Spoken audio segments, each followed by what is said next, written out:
Nós vimos aqui no capítulo anterior que o apóstolo está fazendo uma série de considerações aos cristãos lá de Roma a respeito do pecado e da graça de Deus, e fazendo reflexões de como o pecado ele está presente na nossa vida e nós só podemos nos livrar dele definitivamente pela comunhão com Jesus Cristo, o Senhor. Fora disso, nós vamos continuar fazendo obras, achando que nós estamos agradando a Deus, mas permaneceremos fazendo e pensando coisas que não convêm. Só por meio de Jesus Cristo é que nós conseguimos ter a verdadeira liberdade. Na abertura do capítulo 6, vamos à leitura. Os nossos irmãos das outras comunidades, das cidades que estão assistindo, os grupos, as famílias, no capítulo 6, abra a sua escritura, vamos acompanhar. Que diremos, pois? Permaneceremos no pecado para que a graça seja abundante? De modo algum. Nós que estamos mortos para o pecado, como viveremos ainda nele? Ou não sabeis que todos quantos fomos batizados em Jesus Cristo, fomos batizados na sua morte, de sorte que fomos sepultados com ele pelo batismo na morte, para que, como Cristo foi ressuscitado dentre os mortos, pela glória do Pai, assim andemos nós também em novidade de vida. Vamos ver esses 4 versículos primeiro. No finalzinho aí do capítulo 5, o apóstolo disse que onde havia um pecado abundante, haveria uma superabundância da graça. E isso poderia levar algumas pessoas a pensar que Deus quer que a gente viva em pecado para que Ele possa nos dar da sua graça, da sua misericórdia. Por isso, ele, na introdução do capítulo 6, ele diz assim: o que nós diremos, pois? Permaneceremos no pecado para que haja graça em abundância? De modo nenhum. Nós que estamos mortos para o pecado, como viveremos nele? Esta introdução, irmãos, ela nos ajuda a compreender o estado desejado do Espírito para a vida de cada um de nós. Veja que nós temos irmãos na igreja, em outras comunidades, que estão há bastante tempo na comunidade, na igreja, já estão alguns batizados nas águas, e eles reclamam de não conseguir se livrar do peso do pecado. Tem pessoas que dizem estar já há muitos anos na igreja, já ter sido batizado e ainda permanecem envolvidas nos vícios do mundo.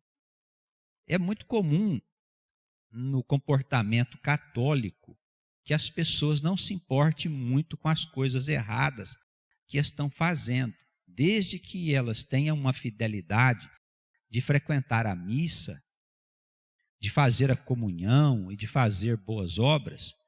Isso pode levá-las a pensar que lá na hora da sua partida do mundo, com a ajuda do sacerdócio levítico, que é o sacerdócio dos homens, com a ajuda de um padre, de um pastor, a pessoa possa deixar o risco de entrar na morte, de ser condenado, porque Jesus Cristo é perdoador. Tem gente que passa a vida toda fazendo bobagem. Aí lá no finalzinho da vida chama o padre ou chama o pastor para que a extrema unção, no caso da Igreja Católica, possa dar ao sujeito a oportunidade de salvar-se, apesar de toda uma vida de transgressão. Isso não tem nada a ver com o evangelho da salvação. Na verdade, as igrejas, de uma forma geral, elas não compreenderam bem a doutrina ensinada por Paulo, que é o pai das igrejas cristãs. Ele é o pai do cristianismo. Foi Paulo que fundou as igrejas cristãs fora do Estado de Israel, porque Jesus o enviou aos gentios de maneira que eles pudessem conhecer também a palavra salvadora e tivesse oportunidade de entrar no reino de Deus.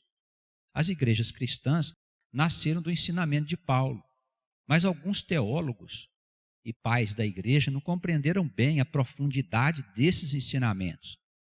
E com o passar do tempo, a doutrina da igreja se tornou frouxa, quer dizer, dotada de uma frouxidão moral que faz com que o homem tenha uma vida comum, parecida com a vida de todas as outras pessoas. E nós não podemos ser assim. Se somos mesmo de Jesus, se somos de Cristo, se compreendemos a sua mensagem, nós precisamos ser separados. A nossa vida precisa ser diferente da vida daquelas pessoas que estão lá fora. Nós não podemos viver como vivem os homens do mundo. Do mesmo modo, nós não podemos adulterar, mentir, roubar, desonrar os nossos pais, viver cheio de inveja, deixar que a vaidade tome conta do nosso coração, desejar a mulher, o homem alheio, desejar o bem alheio das outras pessoas, né? Desejar o bem das outras pessoas.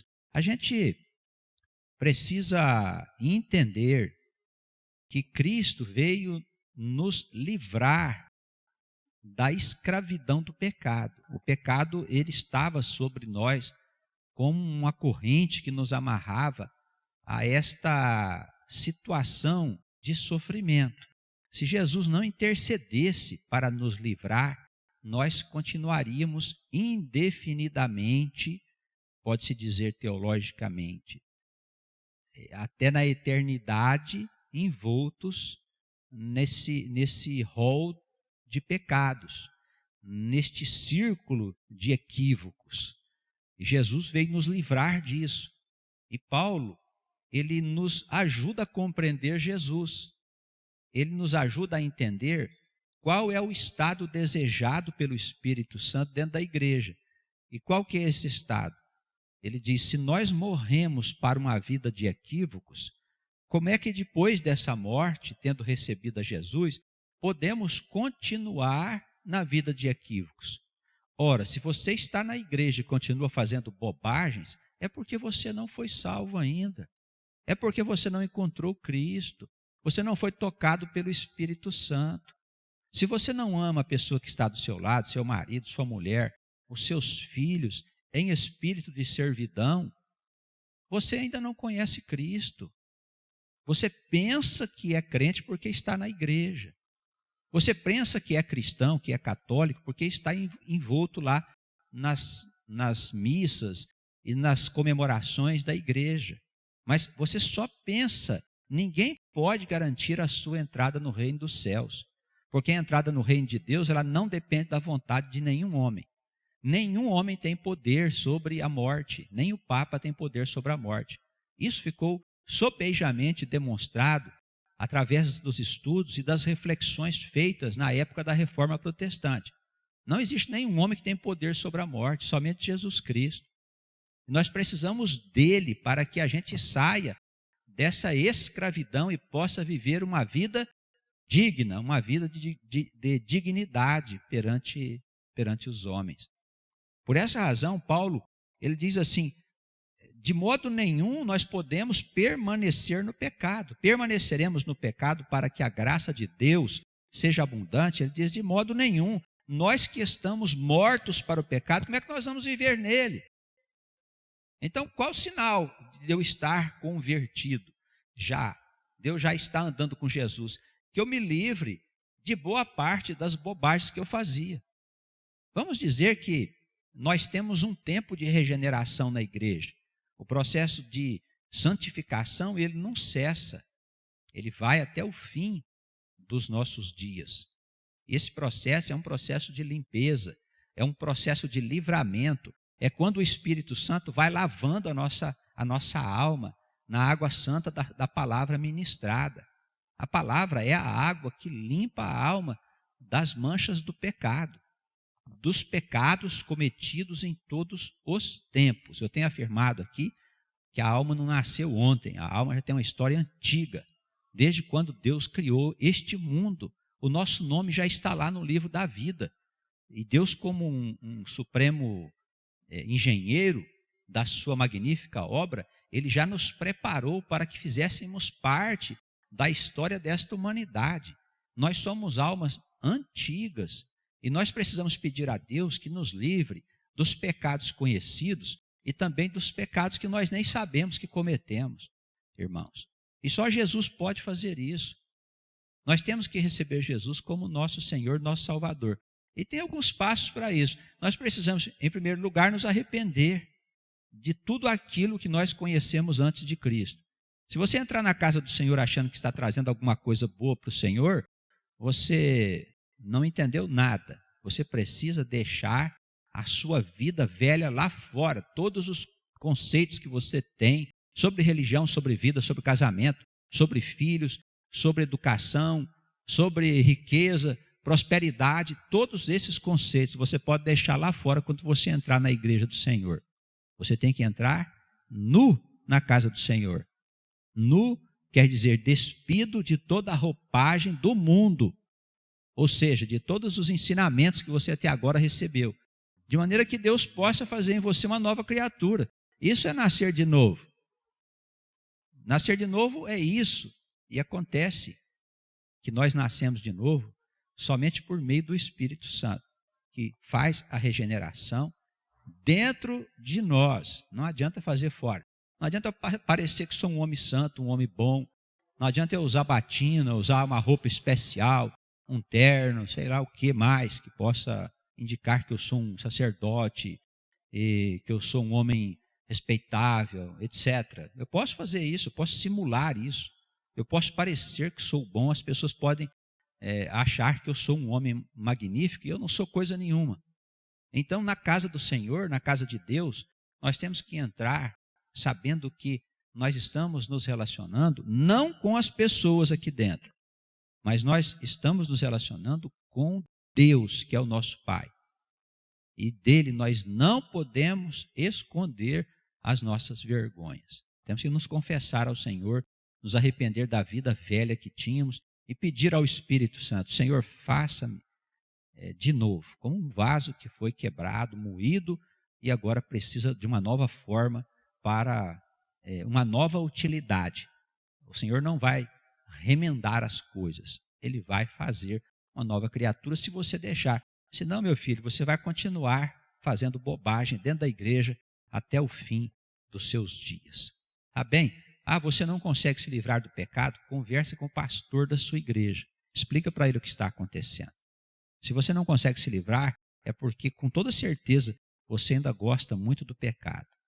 Eu sinto muito, não é culpa de Deus. Se você quer sair do pecado, Deus te dá força para sair. Se você ainda não conseguiu sair, é porque você gosta dele. Não posso fazer nada. Continua na igreja, aguardando a sua santificação. Aguardando o início desse processo de libertação, que o Espírito Santo vai fazer com toda certeza. Não podemos, pois, permanecer no pecado se nós morremos para ele. Ou não sabeis que todos quantos fomos batizados em Jesus Cristo, fomos batizados na sua morte. O que Cristo encarnou? Ele encarnou a imagem do homem pecador. Por isso se diz que ele foi lá e morreu na cruz pelos nossos pecados. Não é na cruz que ele chama os salmos de Davi para se identificar com os pecados da casa de Davi. A casa de Davi somos nós. Somos o povo pecador que o Senhor veio para salvar. O Senhor não veio para os sábios. O Senhor não veio para os sacerdotes, o Senhor não veio para os cientistas, o Senhor não veio para os que têm uma vida confortável, o Senhor não veio para os que cheiram perfumes caríssimos, o Senhor não veio para os governadores, para os reis, o Senhor veio para os que estão sofrendo, para os que estão na miséria do pecado, para quem já desceu ao ponto mais baixo das coisas erradas. O Senhor veio para nos tirar da lama, do lodo fétido, da experiência com o pecado, com os erros, com os equívocos. O Senhor veio para isso, irmãos. Ele é o nosso Salvador. Não interessa para nós os sábios que ficam lá cuidando da sabedoria deles, os cientistas que ficam cuidando da ciência deles, os prósperos que cuidem da prosperidade deles, os sacerdotes que cuidem do sacerdócio deles, problema deles. Nós temos que cuidar da nossa vida com Cristo, que quer dizer, nós entramos na casa dele para nos conhecer, para conhecer a nós mesmos, as nossas mazelas, as coisas doidas que vínhamos fazendo, as mentiras que ainda trazemos dentro de nós, as ilusões que nós carregamos.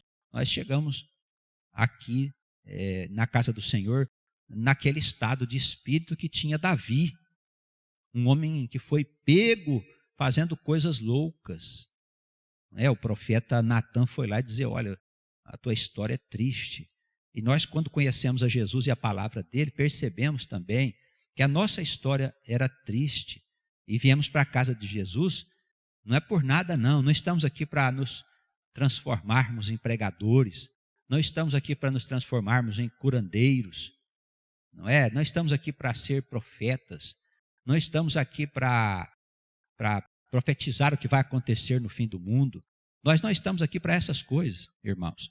Pode ser até que Deus queira nos dar todos esses dons, estabelecer essas coisas na igreja ou no nosso coração, mas nós não estamos aqui para isso, com toda certeza. Nós estamos aqui para ser salvos. É salvação que nos interessa. E Cristo, ele encarnou esse homem pecador que foi morto na cruz. O corpo do pecado, ele se desfez naquela crucificação. Nós somos batizados, pois, nessa morte sacrificial de Cristo. Esse é o batismo. O que é o batismo de morte? É o batismo onde o nosso homem velho morre. Não é isso a simbologia do batismo na água? O pessoal dá tanta importância ao batismo na água, mas é simbólico. Quando você enfia o sujeito dentro da água lá, ele morre. No ponto de vista da teologia, quando ele é tirado para fora, ele respira de novo e vive. Espera-se que ali nasça uma nova criatura, não é? Então, o batismo, mas não é aquele batismo que realmente faz o homem velho morrer, mas é o batismo da morte de Cristo. Aquela morte na cruz é a imagem da morte do homem velho que está em nós. Por esta razão, o apóstolo diz aqui assim: fomos sepultados com ele pelo batismo na morte. Olha o versículo 4. Como Cristo foi ressuscitado dentre os mortos, e nós estávamos mortos, não é? Pela glória do Pai, assim andemos nós em novidade de vida. Não podemos conhecer a Cristo e aceitar Cristo e viver uma experiência de batismo com Cristo se nós continuamos vivendo a vida velha. Porque chegaríamos para os nossos parentes e diríamos assim: agora eu já estou convertido a Cristo, estou convertido a Jesus, estou frequentando uma igreja. E passaria o tempo, as pessoas naturalmente iriam nos perguntar: mas você está indo na igreja, mas continua vivendo do mesmo jeito? Não entendi para que serve esse Cristo, não é? A gente vê muita gente na igreja, em todas as igrejas, não estou falando de A e de B, e elas ficam surdas à palavra de Deus, ficam cegas à presença do Espírito Santo, não percebe o que tem que ser feito, continuam dando um mau exemplo, né? Porque alguns dizem: se isso é ser crente, se isso é ser cristão, então eu não quero ser. Por que eu vou entrar numa igreja se ela não produz uma mudança de vida? O apóstolo diz: é necessário, pois, que nós andemos também em novidade de vida. Versículo 5: se fomos plantados com Cristo na semelhança da sua morte, também o seremos na semelhança da sua ressurreição. Os irmãos estão percebendo aí como é que funciona? Então, em vez de você morrer lá na cruz, é preciso levá-lo até a crucificação, não precisa, você tem Cristo que foi no teu lugar. Mas quando cremos nele, acontece alguma coisa com a nossa vida. É preciso que o nosso homem velho, aquele homem que vivia no pecado, ele possa morrer com Jesus nessa morte sacrificial. Se isso não acontece, a gente não foi convertido ainda. Segue aí na igreja clamando, pensando a tua vida, enfim. Pede ao seu Pai Santíssimo que te ajude a sair desse embrulho que você se enfiou. Tá bem? O problema está no poder que o pecado tem sobre a mente humana. Nós vamos ver aqui na frente o apóstolo fazer referência ao corpo do pecado. Olha só. Sabendo isto, versículo 6, que o nosso homem velho foi com ele crucificado, para que o corpo do pecado seja desfeito, para que não sirvamos mais ao pecado. Então, existe um corpo de pecado que exerce um poder sobre o nosso ser interior, quer dizer, sobre a nossa mente. Então, o que é o corpo do pecado? É a soma de coisas doidas que nós fizemos. Quando você faz uma bobagem, aquilo fica escrito na contabilidade divina. O que quer dizer isso? Fica gravado aí na sua consciência, meu filho. A bobagem que você fez. É aí dentro que o Senhor anota as coisas erradas que você fez. Você faz uma coisa, faz duas, faz três, faz quatro, faz cinco. O que acontece com o teu ser interior? Ele vai ficar sobrecarregado por muitos membros de um corpo pernicioso. O corpo do pecado, ele constitui-se em todas as sandices que você fez, nesse tempo, em qualquer outro tempo. Os pecados conhecidos, os pecados desconhecidos. E essa somatória de coisas erradas, que estão lá dentro da tua consciência, ela toma forma e poder sobre você. Esse poder é tal que você não pode se livrar dele. Os irmãos lembram quando estudamos a doutrina espírita? As pessoas diziam, e a doutrina dizia, que o indivíduo pode, por força própria, livrar das suas imperfeições. Os irmãos sabem disso. Esse é um grande erro teológico da doutrina espírita. A não ser que a escritura esteja errada e a doutrina espírita esteja certa. Mas nós não podemos deixar esta obra para se apegar a uma obra escrita há 150 anos, cheias de imperfeições. Nós entendemos aqui pelo apóstolo Paulo, se nós não entrarmos em comunhão com o Cristo Salvador, não é com o Cristo Mestre, não. Lá na doutrina espírita, Jesus é um mestre, né? Não é Salvador. É um mestre que ensina os caminhos para a sua libertação. Aqui na igreja, não. Aqui nós entendemos que Jesus entra na nossa vida para nos tirar de uma situação, de um círculo de poder do qual nós não conseguimos nos livrar. Os irmãos estão entendendo? Porque o pecado se torna tão abundante sobre nós que o corpo do pecado que está em nós, constituído de muitos membros, o corpo não tem muitos membros? Não é isso? Nós não aprendemos que Cristo também tem muitos membros? Não é verdade? E o pecado tem muitos membros também, de tal maneira que ele exerce um poder destruidor sobre nós. E se Cristo não intercedesse, se não houvesse o envio do Espírito Santo, o poder de Deus para entrar na nossa vida, nós ficaríamos perdidos indefinidamente.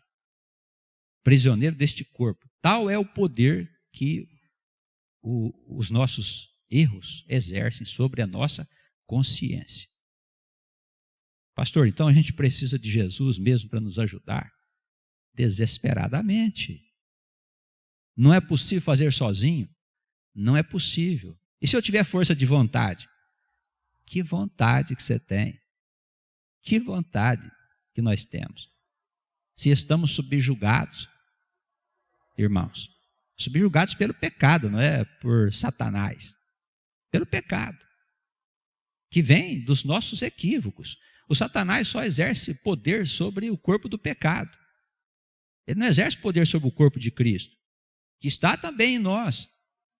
Mas vivendo nesse mundo, onde o diabo é príncipe, ele assume o poder sobre a nossa vida, trazendo todo tipo de sofrimento e de equívocos e de mentiras para nos manter na escravidão. Jesus é o libertador de tudo isso. Amém? Os irmãos compreenderam até aí?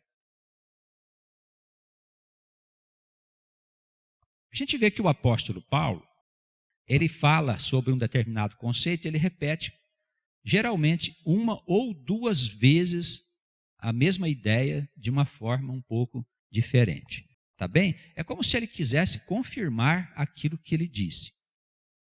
Esteja atentos. Vamos repetir. Sabendo isso, que o nosso homem velho foi com ele crucificado, para que o corpo do pecado seja desfeito, para que não sirvamos mais a ele. Tá bem? Ficou entendido isso daí? Que nós só servimos ao atraso, só servimos ao mal, às nossas inclinações infelizes. Aquele que está morto está justificado do pecado. Mas que morte ele está falando aqui? Não é a morte do corpo, não é aquele sujeito que morreu e está lá no cemitério, o seu corpo esperando para ser enterrado. Não estamos falando disso. Em teologia, a maior parte das vezes em que há referência sobre a morte, fala-se de morte espiritual, principalmente nos escritos paulinos. Preste bem atenção, ele está falando da morte de Cristo, que é a morte sacrificial e redentora. Cristo morreu e nós cremos e morremos com ele. Porque aquele que está morto, versículo 7, veja lá, confere. Porque aquele que está morto está justificado do pecado. Ora, se já morremos com Cristo, cremos que também com ele viveremos. Então, olha só, Jesus morre como se fosse um pecador. Foi colocado na cruz como um homem daqueles que ninguém queria por perto. Veja que ele foi humilhado a esse ponto. Ele assumiu o nosso lugar. Né? E ele morre na cruz e nós nos identificamos e morremos com ele. E Deus, na sua glória, tira o Senhor da morte para a vida. Ressurreição. Se cremos na morte do nosso homem velho, também nós podemos crer na ressurreição e no homem novo que vai nascer. Os irmãos estão entendendo o processo? É um processo teológico de morte da nossa personalidade velha e do nascimento de uma nova pessoa, de um homem que era dominado pela escuridão e que agora está livre dela e pode viver na luz. De uma pessoa que estava dominada pelo corpo do pecado e agora o corpo do pecado foi desfeito na cruz de Cristo. Ele se desfez porque passamos a crer naquele sacrifício. E se cremos, já basta para que o corpo do pecado seja desfeito. Eu creio, o corpo do pecado permanece, então não creio como convém, não é? Pastor, mas eu creio faz tempo, mas continuo pecando. Você ainda não crê como convém. Não basta crer com a boca, é preciso crer com o coração. E aí há um pouquinho mais de dificuldade. Tá bem? Porque quando a gente vai crer com o coração, é preciso confissão. É preciso sacrifício. Sacrifício do quê? Dos nossos interesses pessoais para abraçarmos os interesses do Senhor. Amém? Compreenderam bem aí, irmãos? Paulo segue aqui na mesma linha de raciocínio, no versículo 9. Acompanhe comigo. Sabendo que, tendo sido Cristo ressuscitado dentre os mortos, já não morre. A morte não tem mais domínio sobre ele, pois quanto a ter morrido, de uma vez morreu para o pecado. Mas quanto a viver, vive para Deus. Ele está dizendo que nós passamos de uma vida onde a morte dominava o nosso ser, nossos pensamentos e tudo que acontece à nossa volta, para vivermos agora para Deus, para vivermos na luz, é um outro tipo de vida, não pode ser aquela vida que morreu na cruz. Gente, amém? É diferente de uns para os outros, é diferente de acordo com o tipo de vida que você leva, com a maturidade que você tem, com as dificuldades que você vive, com os seus pecados, mas em linhas gerais, é necessário nascer de novo. Assim também vós considerai-vos como mortos para o pecado, mas vivos para Deus em Cristo Jesus, nosso Senhor. Amém. Segue ele dizendo: não reine, portanto, o pecado em vosso corpo mortal, para lhe obedecerdes nas suas concupiscências. Não deixe que o pecado reine sobre você. Ele está alertando os irmãos. Nem tampouco apresentei os vossos membros ao pecado por instrumento de iniquidade, mas apresentai-vos a Deus como vivos dentre os mortos, e os vossos membros a Deus como instrumento de justiça. O que ele está dizendo aqui? O que são os nossos membros? É a nossa vida temporal. É o que você faz com os braços, com as pernas, com o teu corpo, com a tua boca, com a tua vida, com os teus olhos. São os seus membros. Ele diz: olha, não deixe que a sua vida sirva ao mundo do pecado, mas que seja instrumento da justiça de Deus, anunciando boas novas, falando de Jesus, de redenção, de renovação da vida, de sacerdócio natural, sacerdócio que é de todos nós, de todos os homens, de todas as mulheres, dos dons do Espírito, que pertence a todos nós, não pertence aos sacerdotes, não pertence a nenhuma pessoa especial, pertence ao povo de Deus. Nós somos o povo de Deus. Amém? Portanto, não apresenteis os vossos membros, que é a vossa vida, ao pecado, por instrumentos de iniquidade, mas apresentai-vos a Deus como vivos, pessoas vivas entre os mortos, que são as pessoas que não têm Cristo, e os vossos membros, a vossa vida, seja de servidão a Deus, para instrumento da sua justiça. Porque o pecado não terá domínio sobre vós, porque não estáis mais debaixo da lei. A lei de Moisés condenava, mas não dava solução. Cristo entrou gratuitamente na tua vida para tirar o peso do pecado dos seus lombos. O que a lei faz? Quando você conhece a lei, ela mostra que você está em pecado. Ela só mostra o corpo do pecado e mantém você sob a escravidão desse mesmo pecado, desse mesmo corpo. Mas a lei não livra você do pecado. Tá bem? É impossível obedecer à lei sem Cristo. É impossível. Com Cristo é possível. Então, o pecado não terá domínio sobre vós, pois não estáis mais debaixo da lei, mas debaixo da graça. Pois que pecaremos porque não estamos debaixo da lei, mas debaixo da graça? Porque nós tínhamos lá uma situação antes de Cristo em que a lei vigiava o comportamento do homem, não era? Não era isso? Os mandamentos foram dados para você saber o que é certo e o que é errado. Todo mundo fazia o errado. Sabia o que era certo, mas fazia o errado. Não era esse o estado? Estávamos sob a lei, mas vivíamos no pecado. Agora nós deixamos a lei de lado e passamos a viver na graça. Espera um pouco, agora na liberdade não vamos pecar. Deixamos a lei e agora? Não temos mais os mandamentos? O que vai acontecer? Vamos cair de novo no pecado? Versículo 15: pecaremos porque não estamos debaixo da lei, mas debaixo da graça? O apóstolo diz: de modo nenhum. De modo nenhum. Não sabeis vós que a quem vos apresentardes por servos para lhe obedecer, sois servos daquele a quem obedeceis, ou do pecado para a morte, ou da obediência para a justiça? Ele diz assim: olha, depende só de você.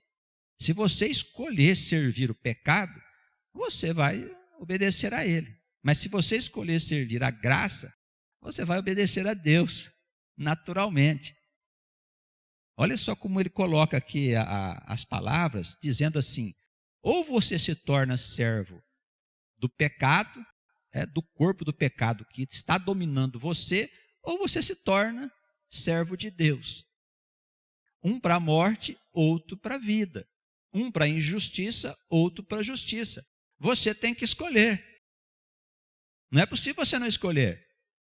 Tem crente que às vezes fica em dificuldades, porque está enfiadinho num pecado gostoso e fica ali assim, sabe?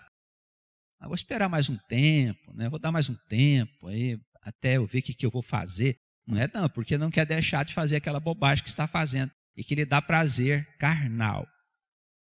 Os irmãos percebem como funciona o corpo do pecado? Quem entra e fica nesse chove e não molha dentro da igreja, acaba sendo expulso da igreja pelo Espírito Santo. Vai embora. Satanás leva embora, rapidinho. Não fica ali. Por quê? Porque não decide. A pessoa não entra, não, olha, eu estou cansado disso. Eu quero viver com o Senhor. E vou viver com o Senhor. Eu tenho que fazer uma opção. Paulo diz aqui, você tem que escolher, ou ser servo do pecado, ou você ser servo de Deus. Você vai obedecer a quem você escolher. Eu decidi por Deus, então eu vou passar a obedecer, naturalmente. Não precisa fazer esforço.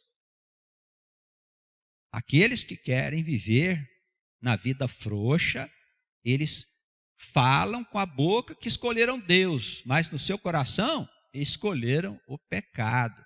Aí forma aquela vida de dualidade. Fica ali com aquela carinha de santo dentro da igreja, mas lá fora só faz coisas que não convém. Como o Espírito Santo não aguenta gente morna, gente que faz de conta, ele joga o sujeito para fora da igreja. Ele vai embora da igreja e se enfia às vezes em outras aí, achando que está todo guiadinho por Deus. Achando, né, que o Espírito Santo, ele diz, eu vou te vomitar da minha boca. Porque não dá para viver uma vida morna, sabe?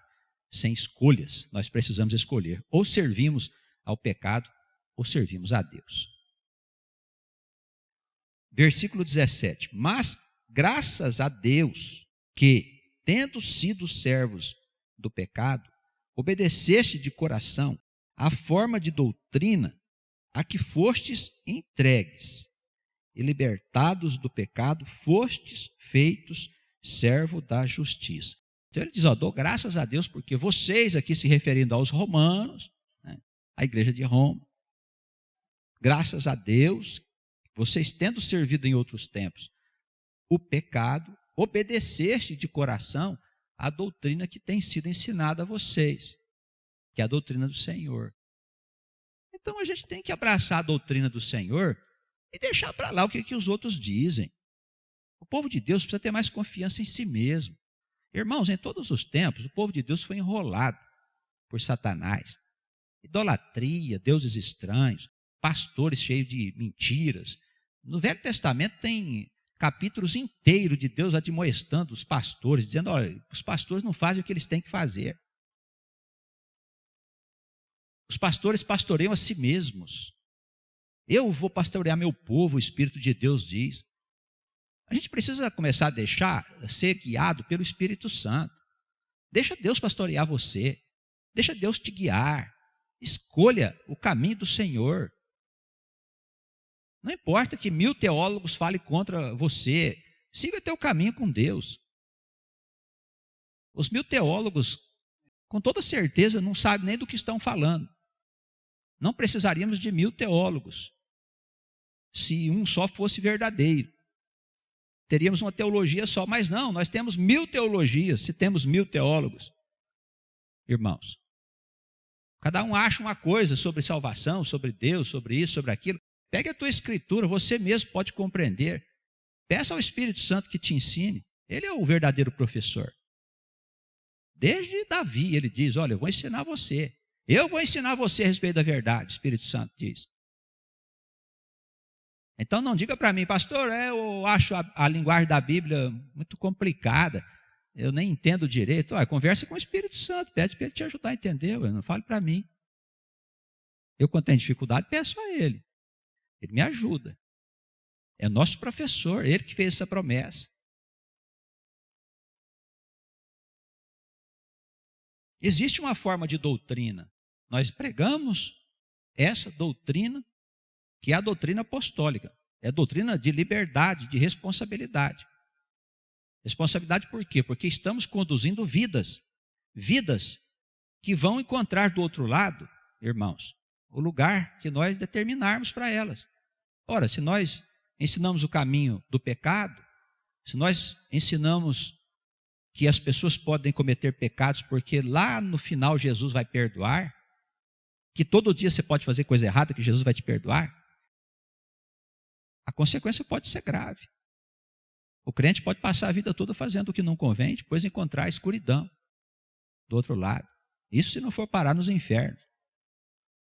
Mas você pode ter certeza que se você conduzir uma alma para o caminho dos infernos, ela vai gritar por você lá por muito tempo. Mas por muito tempo você vai escutar. Porque você também vai para o outro lado, você acha que não. Seja pastor, sacerdote, padre, papa, bispo, seja o que for, você acha que você não vai por lá de lá? Por acaso você vai entrar lá e ser apreciado por Deus, pelo Senhor, com uma diferença do outro que vivia em pecado? Por acaso você tem algum galardão lá porque você é bispo, pastor? Então, somos todos iguais. No dizer de Paulo, fomos colocados sob o poder do pecado, todos nós, para que ninguém se glorie. Então temos que ter cuidado, irmãos, para onde nós estamos encaminhando as pessoas. Falo como homem, pela fraqueza da vossa carne, pois que assim como apresentastes os vossos membros para servir em outro tempo a imundície, que é o pecado e a maldade, para a maldade assim apresentai agora os vossos membros, que é a vossa vida, para servirem à justiça para a santificação. Porque quando éreis servos do pecado, estáveis livres da justiça. E que fruto tinhais então das coisas de que agora vos envergonhais? Porque o fim delas é a morte. Olha o que ele está dizendo aqui, olha, naquele tempo lá que a gente achava que tinha liberdade, lembra? Cachaçada, mulherada, bagunça, confusão, vida desonesta, mentira, desonra, loucuras. A gente vê o pessoal falar aí fora, né? Ah, eu sou livre, eu acho bacana, legal. Sair, passear, beber, comer, ir para o motel, passear, dormir com a mulher do outro, tal. Ixi, hoje a vida está maravilhosa, está boa. Paulo está falando dessa liberdade aqui. Vocês eram livres da justiça, mas eram escravos do pecado. Você que pensa que você é livre, meu amigo, minha amiga, meu irmão, enquanto você pode sair disso. Sabe por quê? Porque o fruto disso é a morte, diz o apóstolo aqui, ó. Olha o que ele diz aqui, o fim dessas coisas é a morte. Então a pessoa diz, sou livre. É livre nada. Faço o que eu quero. Você que pensa. Escravo das coisas que você faz. O que te encontra, o que te espera, é um sofrimento profundo. Não pensa que é na nuvenzinha não, viu? Você vai ser transportado por um outro lado. Você dorme aqui e acorda do outro lado, de posse do teu corpo espiritual, conforme o próprio apóstolo nos ensina aqui em 1 Coríntios capítulo 15, que todo mundo deve ler para saber como é que vai existir do outro lado lá. Não vai ficar dormindo não, você vai sair daqui do corpo, dormir, acordar do outro lado, de posse do seu corpo espiritual, que é igualzinho o que tem do lado de cá. Porque esse que é uma casca, que é o corpo da carne, vai lá para o túmulo, voltar a ser pó. E você vai sentir com aquele corpo muito mais do que você sente aqui. Vai parar nos infernos para ver o que vai acontecer. Vai parar na região da morte para ver o que vai acontecer. Dê ouvido a esses espíritos mentirosos, levianos, demônios que estão por toda parte pregando essa liberdade louca que está tomando conta do mundo. Dê ouvidos a ele, depois vê o que vai acontecer com a tua vida. Aliás, errei, desculpe. O que vai acontecer com a sua morte? A vida você pode disfarçar, pode arrumar um dinheiro, pode se divertir, pode fazer isso, pode fazer aquilo. Se você conseguir chegar até o fim sem se matar, espere do outro lado que você vai encontrar com uma coisa pior do que a morte. Paulo diz, você pensa que é livre. Ele disse aos romanos, naquele tempo que vocês serviam à liberdade, vocês eram livres da justiça de Deus, mas escravos do pecado. O que esperava vocês? Esperava a morte. Mas agora, libertos do pecado e feitos servos de Deus, olha o versículo 22. Tendes o vosso fruto para a santificação e para a vida eterna. Santificação é o processo de regeneração que o Espírito Santo submete à pessoa que quer sair dessa vida louca que está aí fora e entrar numa vida normal. A vida santa é a vida normal. Não é vida de santo impuro, maravilhoso e tal. Não, não tem nada a ver com o santo da Igreja Católica. Vida de santidade é uma vida de lutas contra o pecado que nos tenta. Uma vez mortos para o pecado, ainda não vamos estar em paz, porque sobra Satanás. Chegou até a rimar. Não vamos estar em paz, porque sobra Satanás. Vamos ter que lutar contra ele. Tá bem, irmãos? Então, diz aqui o apóstolo, encerrando: o salário do pecado é a morte, mas o dom gratuito de Deus é a vida eterna por Jesus Cristo, nosso Senhor. Amém? Teologia de Paulo. Entende isso aqui, você entende o resto que Paulo tem para ensinar. É fácil. Tá bom? Muita gente ainda não entendeu. Mas os mais simples entenderão. Sabe por quê? Porque o Espírito Santo quer dar entendimento para as pessoas mais simples. Não é para os doutores, não. Não é para os sábios, não. Não precisa fazer universidade para você saber o que Paulo tem para ensinar. Tá bem? Não faça. Não se preocupe com teologia. Essas coisas os homens inventaram para tentar botar ordem nas coisas de Deus. Deixe isso de lado, porque a igreja não precisa de novos teólogos. A igreja não precisa de novos pastores. A igreja precisa de homens e de mulheres dispostos a anunciar o reino, porque é chegado o tempo das grandes mudanças que vêm sobre a humanidade. O Senhor nos guarde. Amém.